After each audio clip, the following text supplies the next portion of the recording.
Pinupuri ka namin, O Diyos, Ama, Anak, at Espiritu Santo. Salamat, Ama, na ibinigay mo sa amin si Jesus na iyong anak, na namatay para sa aming kasalanan, iyong muling binuhay, iniakyat at iniluklok sa iyong kanan sa langit. Salamat na ibinigay mo sa amin ang iyong banal na Espiritu at sa pamamagitan niya ay ibinuhos mo ang iyong pag-ibig sa aming puso.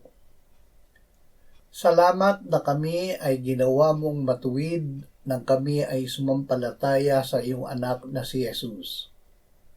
Salamat sa katiyakan na kami ay iyong lilingapin at pagpapalain, iyong diringgin ang aming panalangin, at kami ay hindi mo iiwan o pababayaan. Amen.